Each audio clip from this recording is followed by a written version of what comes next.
할렐루야. 오늘은 룻기 4장입니다. 4장 1절부터 8절입니다. 보아스가 성문에 올라가서 거기 앉아있더니 마침 보아스가 말하던 기업 물을 자가 지나가는지라. 보아스가 그에게 이르되 아무개여 이리로 와서 앉으라 하니 그가 와서 앉으매 보아스가 그 성읍 장로 10명을 청하여 이르되 당신들은 여기 앉으라 하니 그들이 앉으매 보아스가 그 기업 물을 자에게 이르되 모압 지방에서 돌아온 나오미가 우리 형제 엘리멜렉의 소유지를 팔려하므로 내가 여기 앉은 이들과 내 백성의 장로들 앞에서 그것을 사라고 내게 말하여 알게 하려 하였노라. 만일 내가 물으려면 물으려니와 만일 내가 물으지 아니하려거든 내게 고하여 알게 하라. 내 다음은 나요. 그 외에는 물을 자가 없느니라 하니 그가 이르되 내가 물으리라 하는지라. 보아스가 이르되 내가 나오미의 손에서 그 밭을 사는 날에 곧 죽은 자의 아내 모압 여인 룻에게서 사서 그 죽은 자의 기업을 그의 이름으로 세워야 할지니라 하니 그 기업 물을 자가 이르되 나는 내 기업에 손해가 있을까 하여 나를 위하여 물으지 못하노니 내가 물을 것을 내가 물으라. 나는 물으지 못하겠노라 하는지라. 옛적 이스라엘 중에 모든 것을 물으거나 교환하는 일을 확정하기 위하여 사람이 그의 신을 벗어 그의 이웃에게 주더니 이것이 이스라엘 중에 증명한 전례가 된지라. 이에 그 기업 물을 자가 보아스에게 이르되 내가 너를 위하여 사라 하고 그의 신을 받는지라. 아멘. 보아스는 룻과 결혼하고 엘리멜렉 가문을 회복시키기 위해서 일합니다. 보아스는 장로들을 불러서 법정을 열었지요. 그리고 엘리멜렉 가문을 회복시킬 기업 물을 자 중에서 그보다 앞선 순위의 사람을 불러 세웠습니다. 1절에 보아스가 성문에 올라가서 거기 앉아서 마침 보아스가 말하던 기업 물을 자가 지나가는지라. 보아스가 그에게 이르되 아무개 이리 와서 앉으라 하니 그가 와서 앉으며 이렇게 말씀하죠.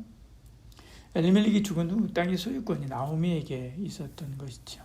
그 땅도 이미 다른 사람에게 저당 잡힌 것입니다. 아마도 이제 타국으로 갈 때 그 땅을 저당 잡아서 그리고 그 돈을 가지고 아마 갔을 것입니다. 그러나 소유권은 아직 나오미에게 있었죠. 보아스는 그에게 내가 기업 물을 자가 되어서 그 땅을 사겠느냐라고 묻는 것입니다. 그는 땅을 가질 기회를 얻은 것이죠. 그러니까 그렇게 하겠다라고 말합니다. 그러자 보아스가 그 다음 말을 이어가죠.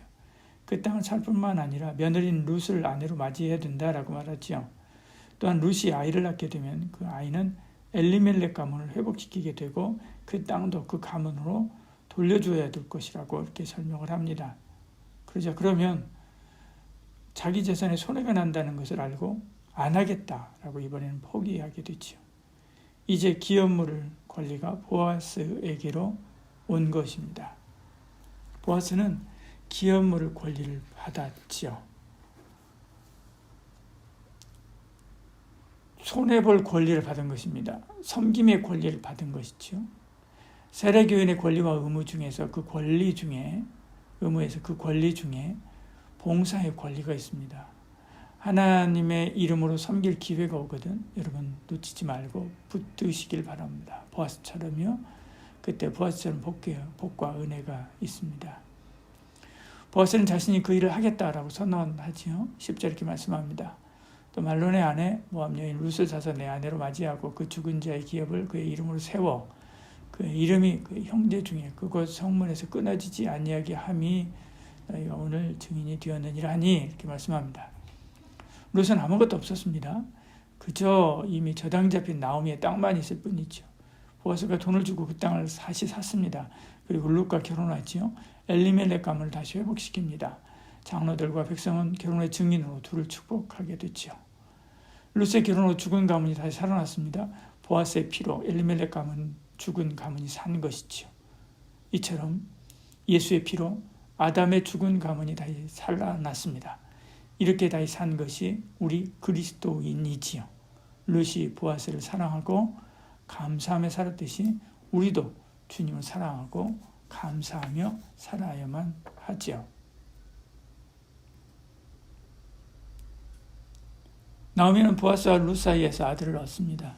동네 사람들이 그들을 축복하지요. 그리고 손자 오벳의 양육자가 되어서 행복하게 삽니다.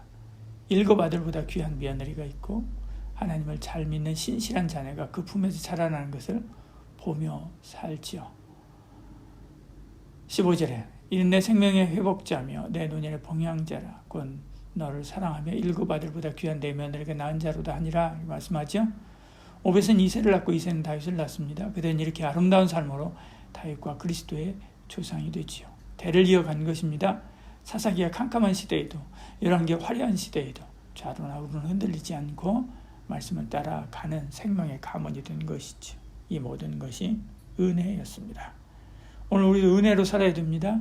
그 은혜가 우리 살게 할 뿐만 아니라 다음 세대도 먹여 살리게 되죠. 기도하겠습니다. 사랑의 말씀 우리 하나님 우리 가운데 함께 하시고 은혜 베풀어 주시사 하나님의 은혜로 살게 하여 주시옵소서. 우리 주 예수의 피로 거듭나고 다시 산 우리가 주께 늘 감사하며 기뻐하며 살 수 있는 저희들 되게 하시고 아버지의 집 하나님의 집에서 봉사할 권리를 받은 우리가 그 권리를 충분히 써서 하나님의 나라를 위해서 충성 봉사 헌신하는 저희들 되게 하여 주시옵소서. 예수님 이름으로 기도합니다. 아멘.